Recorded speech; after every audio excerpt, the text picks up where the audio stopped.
Great. Welcome everyone to our webinar today, from prospect to profit, modern strategies for closing more clients at the table. We are happy to have two very respected thought leaders in the real estate industry today, Stefan Peterson from Zavvie and Chris Heller from OJO Labs. And both of those guys have experience on the broker side and actually transacting real estate over the years. So welcome, guys. Our kind of concept around this is really talking about different strategies that are out there in today's market to help the real estate professional kind of get to the next level. And it's interesting. So I'm literally sitting in the Seattle airport right now, coming back from the Rezo event in San Antonio, Real Estate Standards Organization. And one of the stories I was listening to was how in a certain market they had 66,000 new homes go on the market so far this year, compared to 100,000 for the same period last year. What have you guys heard about this? Chris, you can go first. I mean, it's pretty much across the board. Obviously varies by market, but the two markets where I spend the most time in, San Diego and Austin, Texas, are sort of the tale of two different sides of that. San Diego has extremely low inventory, fewer homes on the market this year than there were last year, just like that market that you talked about. And then in Austin, Texas, we actually have a lot more inventory than we did, and it's slowed down. Both markets have slowed down. We just haven't seen the price hit in San Diego. We've seen in Austin because there's still that low inventory. Right. And I am really familiar with Austin, and lots of people are moving from the downtown core out to kind of the suburbs, and it's opening up some new kind of options there. So that's probably one of the best real estate stories in the last decade is the growth of Austin. Stefan, what are you hearing? Yeah, so in Zavvie, we work with teams and brokerages really all across the country. And from feedback, I feel there's a very common misconception that home prices are generally dropping across the United States. And it's just not the case. There's a ton of data out there. Altos Research, for example, point out that really what's going on is the inventory, as you mentioned, is tight and it's actually compressing.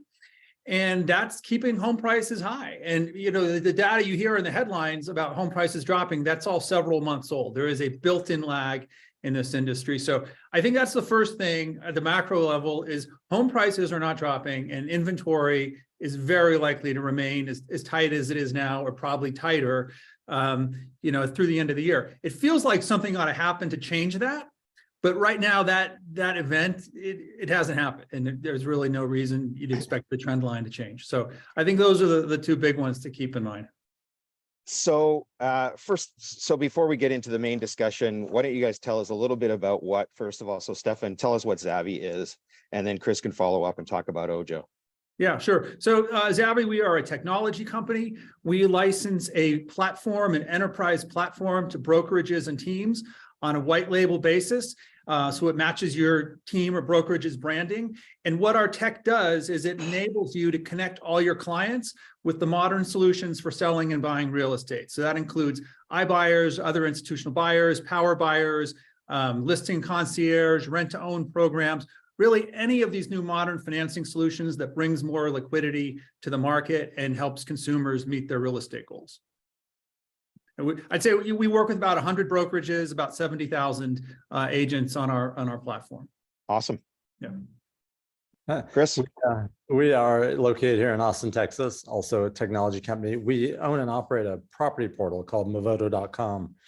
And Movoto is the 5th largest portal in the country. And we take the consumers off that portal and they make up one side of a marketplace that we run. The other side of the marketplace is our service providers, real estate agents, and mortgage lenders. And we introduce those people so that they can help each other accomplish their goals. We have about 30,000 agents in our network that we refer consumers to. And we just launched a new program that's specifically for top teams, where we're partnering with 2 to 3 teams in each city to deliver exclusive introductions of those teams and to partner very deeply with them. And that's called OJO Pro Plus. Yeah, we'll get into the team concept a little later on the call. We'll dig a little deeper because we at Chime really believe the future is really with teams. And we really focus on anything from 3 up, but our core competency is kind of 40 to 100. So it's interesting. So let's get into it a little deeper. So what are some of the strategies that you think a realtor can adopt to gain an advantage in their specific market? So the one thing COVID did was made the consumer much more educated and open to new ways of transacting real estate, right? We all know that. We've seen it. They're searching new sites. They're spending more time on sites like Zillow or Realtor.com or OJO. You know, iBuying, you know, for instance, found itself at center stage pre and during COVID, but things have cooled off a little bit. Can you elaborate kind of on what's going on there and how a realtor can take these things and use them to their advantage? Chris, we'll start with you. Sure. Yeah, there's two primary thoughts. One is, as agents and teams, we have to be increasing the amount of conversations that we're having on a daily basis, right? There's not as many flowing to us because the dynamics have changed. So we have to be more proactive in initiating and engaging with consumers. And then the second is, just hitting on exactly what you mentioned, Stuart, and what Zavvie does is agents need to be the ones that are delivering the options to the consumers. There are a lot of great options for consumers now beyond the traditional list your home or buy a home, right? There's buy before you sell, there's sell before you list, there's instant offers, there's all those things. And some of them work and are ideal for the consumer's situation. As the real estate professionals, it's incumbent upon the agents and teams to be the ones delivering those options. So those are the two things that I'd say is increasing the amount of conversations that we're having and the amount of connections we're making, and then make sure that we're delivering value.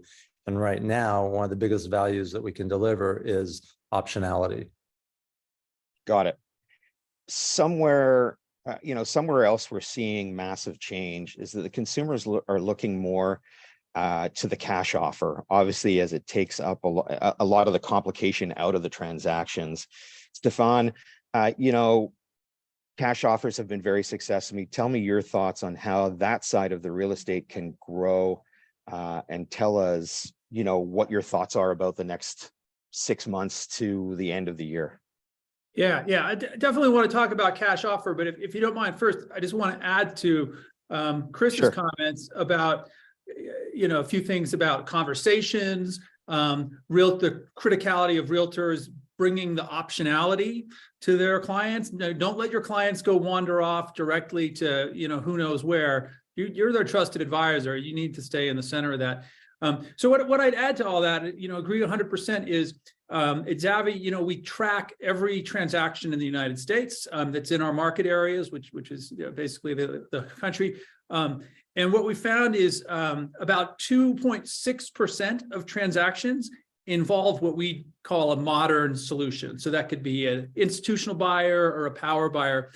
That number actually increased a little bit from 2022 to 2021. So, let's just call it about 3% of transactions use one of these solutions. But we found that agents who use our platform to bring solutions to their clients are closing 50% of those clients in a potential deal. Wow. So the point is, even if your client's not going to use one of these solutions, if you have that conversation with them, if you bring these conversations to the table, you're very much more likely to get a deal done. So that's my overall answer to what should you be doing. I think you ought to be having conversations with your client, bringing them all the optionality that Chris referenced. So then, on cash offer, the cash offer power buyer product, which enables a buyer to not have a loan contingency, or it lets a seller potentially buy first and then sell. Those products are super relevant now. I think there's another big misconception in the marketplace that cash offers are somehow less valuable now, that the market's a little bit less of a frenzied seller's market. I disagree with that. And what we see from agents using our platform is that cash is still king. And let's not overthink it, everybody. What's better, a cash offer or an offer with a loan contingency? I mean, why in the heck wouldn't you want to make a cash offer when you can? And there's so many great solution providers out there that enable that.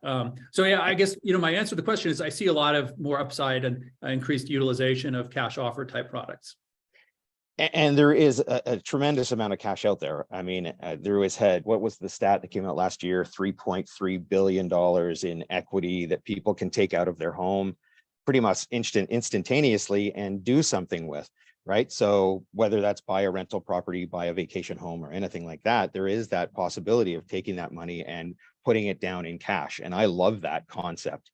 You know, today, when we look at the marketplaces and even at this conference that I was at, people are still really worried about interest rates. Where do you see them going to the end of 2023? You know, in conversations that I've been having with guys like yourselves, people are just like, we just need it to stabilize. You know, we need it to get to a certain number and let it go for a few months before it hikes up again or moves around a little bit. What are your thoughts on interest rates right now?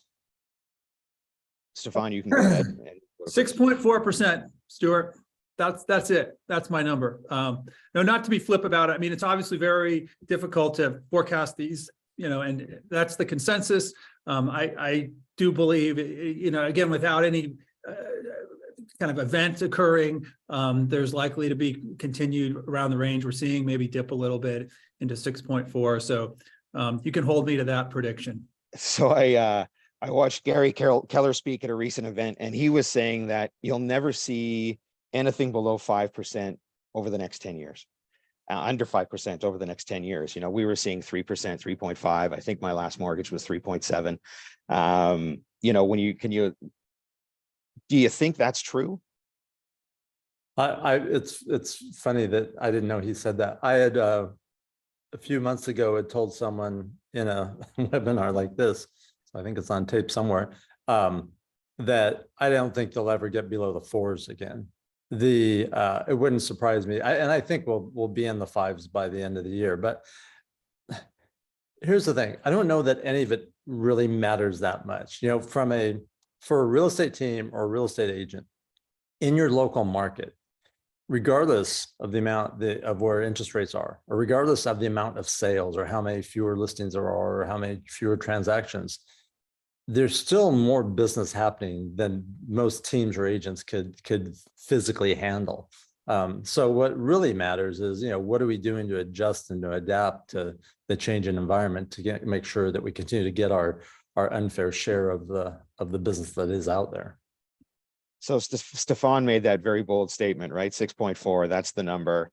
Where do you see it headed for this year? Let's call it, you know, December 31st, you know, you open up the paper and you look and you open up your computer and look at what the rates are looking at. What are you thinking?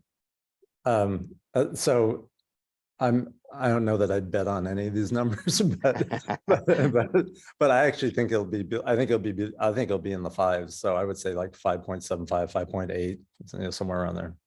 And do you think that'll be enough to take that, I guess I'll call it panic, out of the consumer's mind, and they'll start transacting more and you'll see more inventory?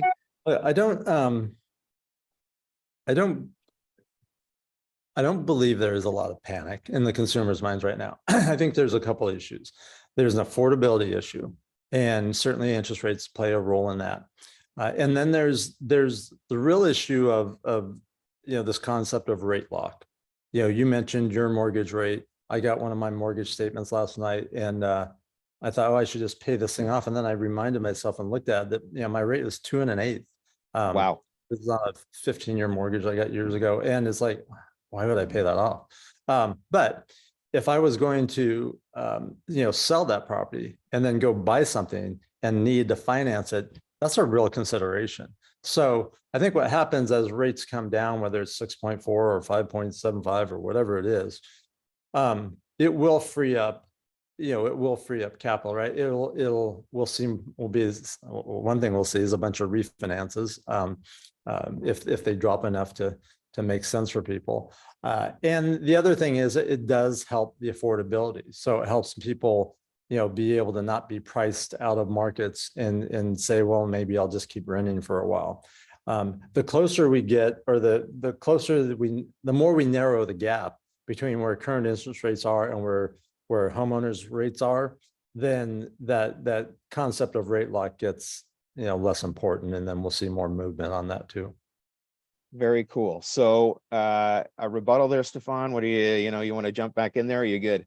No, I mean, I'd obviously, I hope he's right on the rates. But yeah, I totally agree. Like the big elephants in the room are rate lock, folks who are not going to give up their mortgage. By the way, there's a lot of, interesting data I just saw. Folks who are buying, they're not selling. They're going to keep their old house because they got such a sweet mortgage. So that's an interesting new dynamic in the market, I think. But the rate lock and affordability, and I really think, of the two, the affordability is the one that's, an exciting opportunity for the whole industry. And I hope, we'll continue to see leaders rally around this. Like, let's find ways to solve this unbelievable problem. There was just a mind-blowing soundbite from some Zillow research yesterday, where half of millennials and Gen Z said the only way they'll be able to afford to buy a house is if they win the lottery. And that's not a good financial plan right there. It's not a good, hope is not a strategy. I've heard that by many bosses in my past, and I kind of live by those thoughts. But it's interesting, and it could open up a whole different conversation, and we might go down that path on the rental side of things, because rentals today are doing exceptionally well. But let's stick to kind of the concept of more strategies for closing more clients. So all three of us call us technology buffs, right? I believe technology is the strongest thing an agent can invest in. But what are your thoughts on technology investment in the current market? Should brokers, teams be investing more or less? And in any areas in particular you think they should focus on? So I see it on Facebook all the time. I'm a massive user of social media, and I see constantly people saying, oh, is there a cheaper solution out there? And that's the wrong strategy. Either one of you can go first. What you may be hearing and seeing is people looking for ways to save money, which is never a bad thing. There's two options that people are faced with when the market starts going through a change, and regardless of what direction the change is happening. And one is to sort of hunker down and wait and see, or the other is to take action. And what we know, and what history has taught us time and time again in almost every industry, is that the companies, the brokerages, the teams, the agents who moved more towards an offensive position and an aggressive position are the ones that are better primed and take more advantage of the opportunities that exist out there. The ones that pull back and pull back too much are the ones that usually get passed by and sometimes never recover. Now, that doesn't mean that we aren't prudent. It doesn't mean that we're reckless. It doesn't mean that we spend crazily, right? We don't do any of those things. But what we do is we have a specific strategy for what we're going to do to become more aggressive in what we do. And that may mean cutting costs over here so that we can increase costs here. As I mentioned before, we want to and need to increase the number of consumers that we're interacting with. And so there's certainly a lot of technologies and technology tools and platforms and features that aid and help in doing that.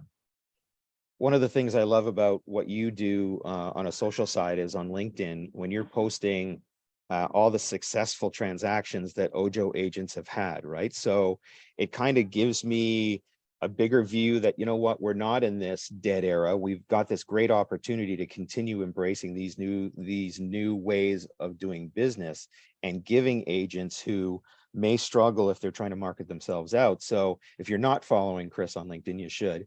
There's lots of very good information that he can provide. Same question for you, Stefan, if you remember it. Yeah. So, I say, I know I look super young, but believe it or not, this is the third down cycle I've been through. And I would agree, the first thing you got to do is be smart and practical and make sure you can survive, so you're around on the other side.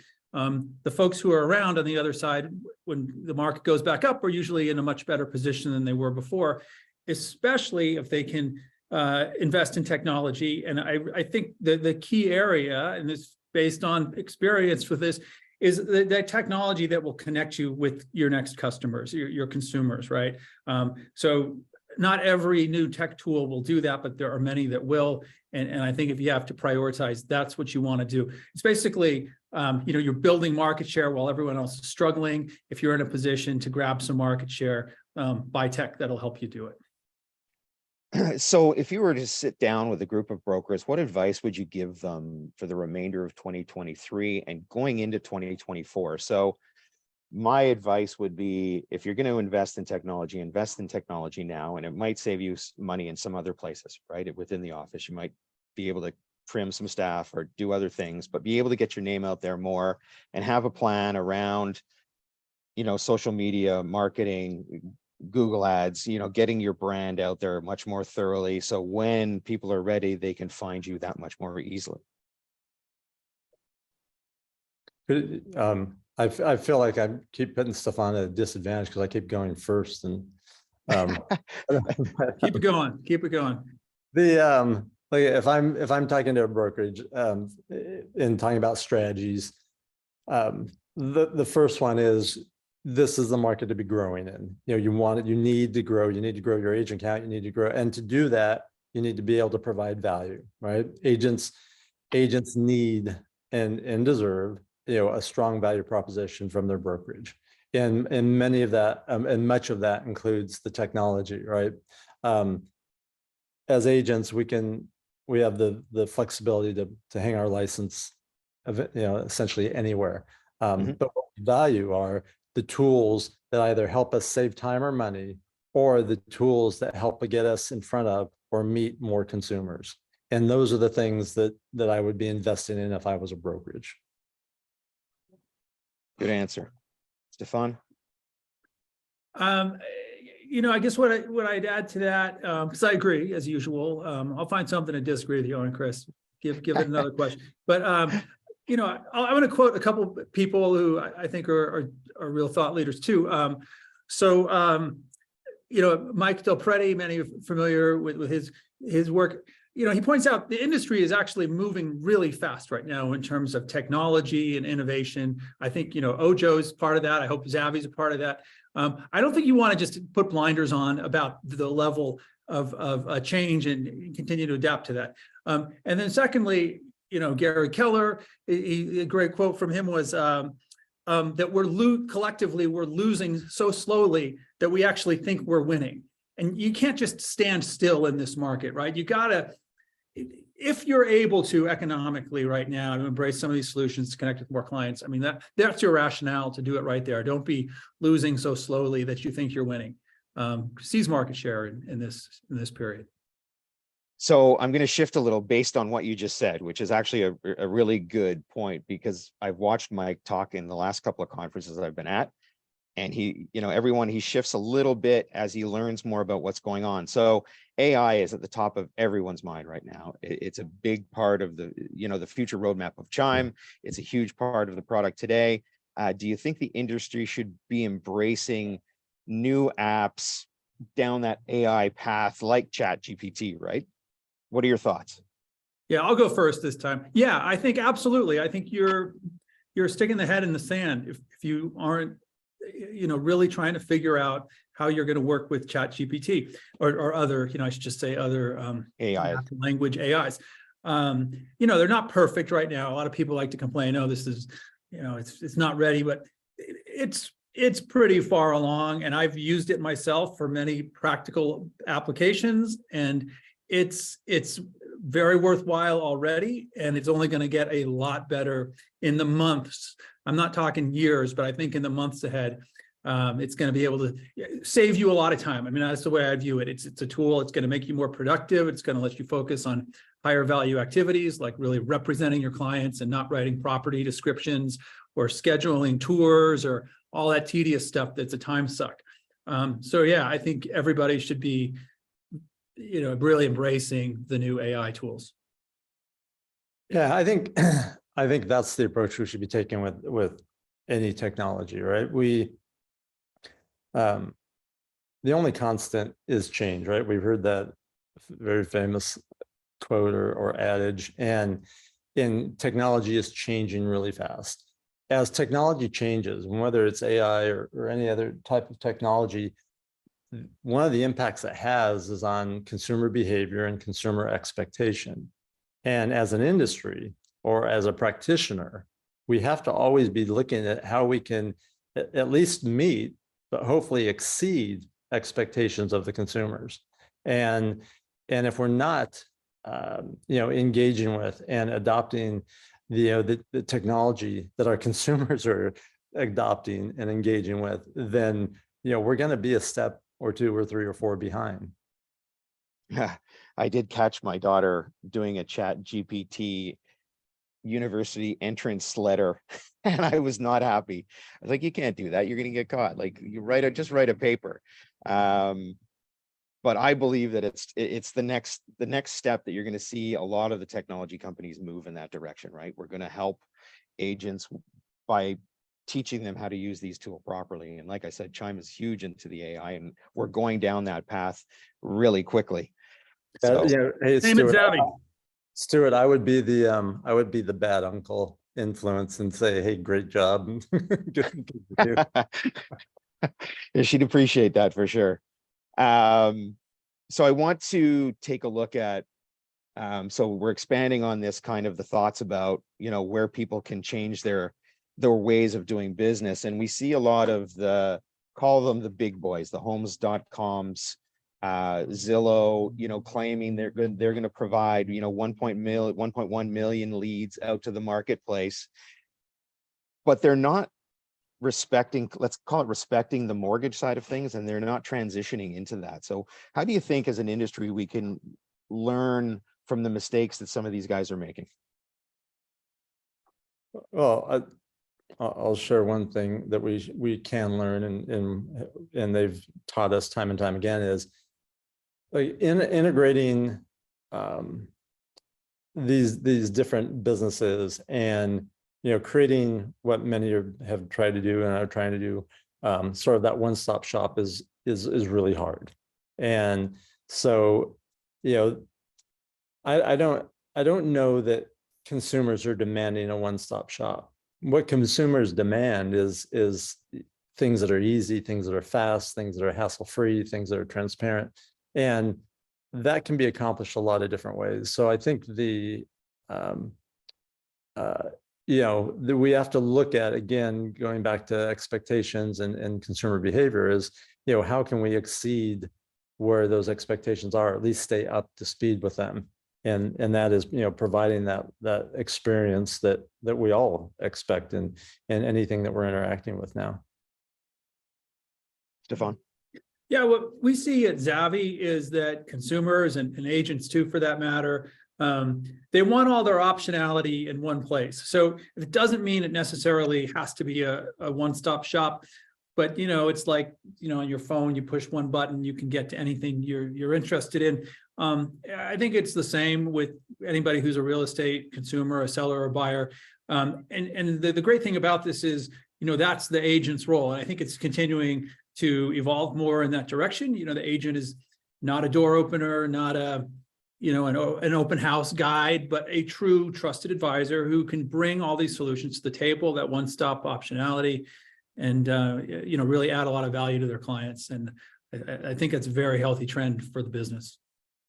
So one last topic that I want to go into, and maybe a little bit deeper, because you guys truly are experts on this side of the industry. So, COVID created an opportunity for iBuyers, right? Some of them, the Open Doors, Home Lights, some of the other ones, Knock, Zillow wasn't too successful, but what we're seeing now is that iBuyers starting to struggle a little bit in getting that consumer interest. And I was thinking it was going to go up as consumers get more educated, and sharply, to be honest with you, because I think as people learn more about working these transactions themselves and working with companies that are kind of, call them advanced. So what are we going to do to change the way the perception of the iBuyer is in the market today? Well, I'll go. So I think, first of all, everybody ought to know, contrary to popular myth, there's a lot of consumer demand for instant offers. Just because the iBuyers are trying to sort some things out right now and not buying a lot of houses, it doesn't mean there isn't a ton of demand. We process more requests for instant offers at Zavvie than any other solution type, even though it's really hard to get be honest, it's kind of tough to get a good offer at this point. That's changing. And for certain property types, it's actually still a good time to get an instant offer. But yeah, there's a ton of consumer demand for instant offers. And what I think we're going to see is brokerages finding ways that they can kind of create the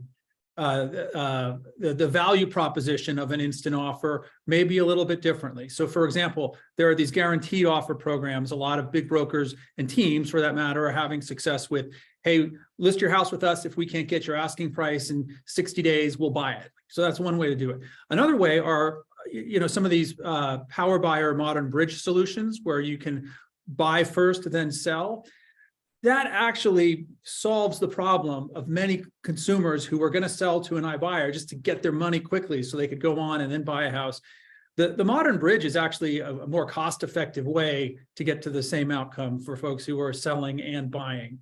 And then, there's still also lots of institutional buyers out there. And my prediction is you're going to see institutional buyers, for example, the SFR type investors are going to sort of partner with brokerages and teams to be able to offer something like a white label, or it's more of a consumer oriented instant offer solution. So yeah, that's my answer. I do not see instant offers, or at least, the benefits of instant offers going away from the marketplace. I Do you see them being more embraced by the real estate community?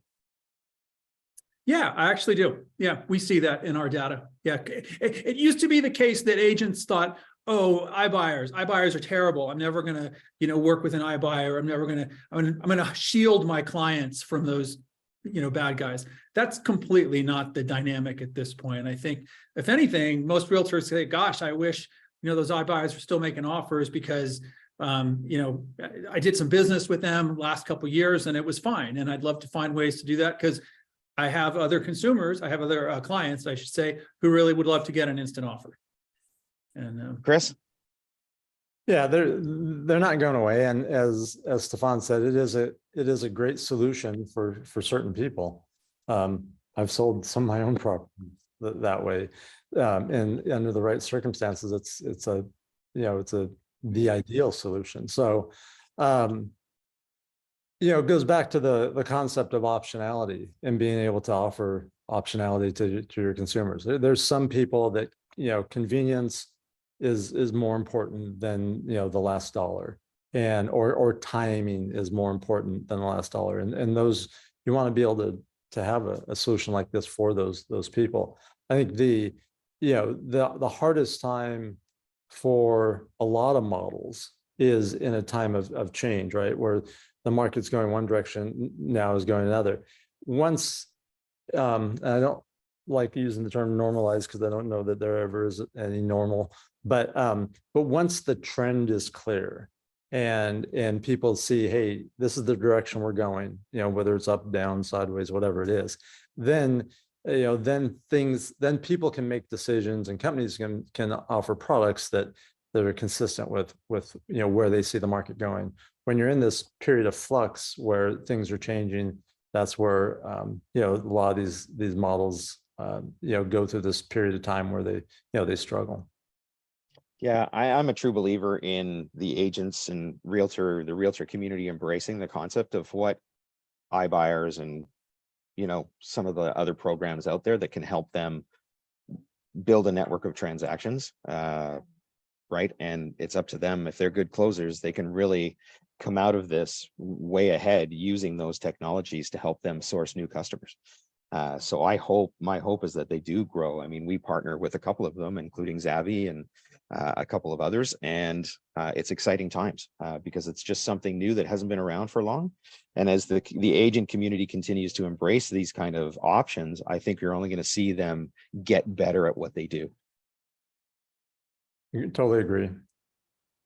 So any final thoughts, guys, that you can throw in there and say, this is the way I believe it's going to look over the next 12 months and what brokers and real estate agents should do? We haven't covered? I think over the next 12 months, there's there's a lot of brokerages and teams are going to struggle, and they already are.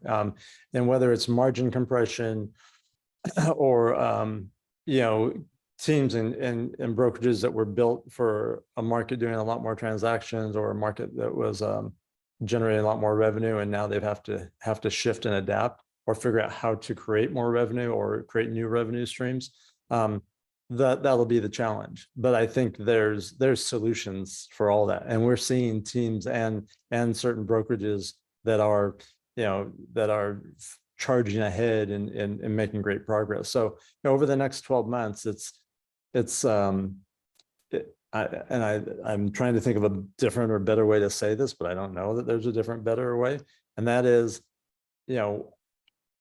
on the ground floor, the ground level, the agents have to be engaging with more consumers and having more conversations and making more connections now than they ever have before.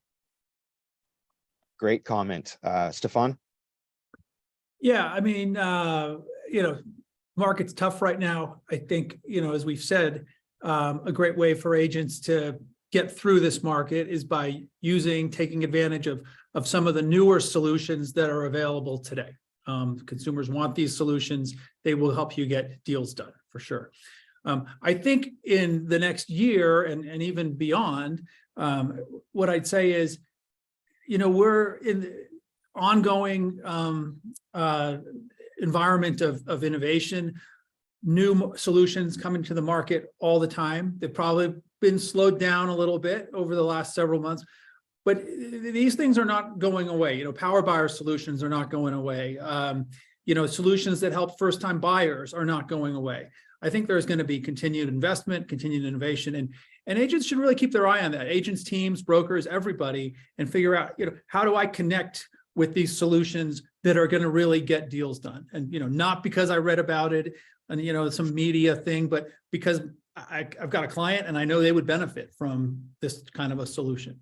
I think that's where you want to keep focused on, how you take advantage of the financing solutions to get deals done.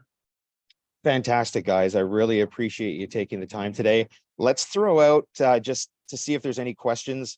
There were a bunch on the chat. Lots of just commentary about how great you guys are doing, and thank you for sharing. If there's anybody that has a question, just throw it in the chat right now and we'll stay on for a few more minutes.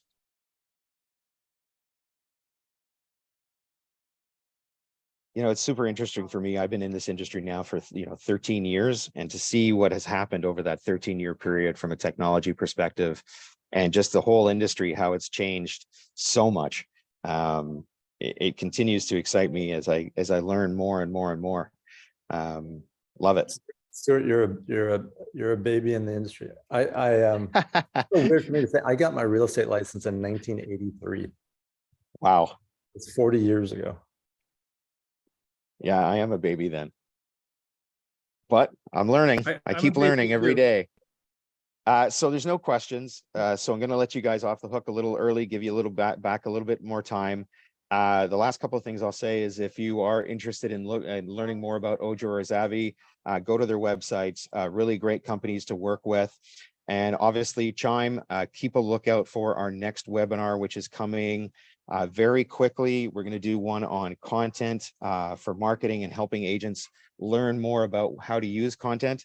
And other than that, have a great day, and thank you so much for attending. And I look forward to seeing everybody real soon. Thank you.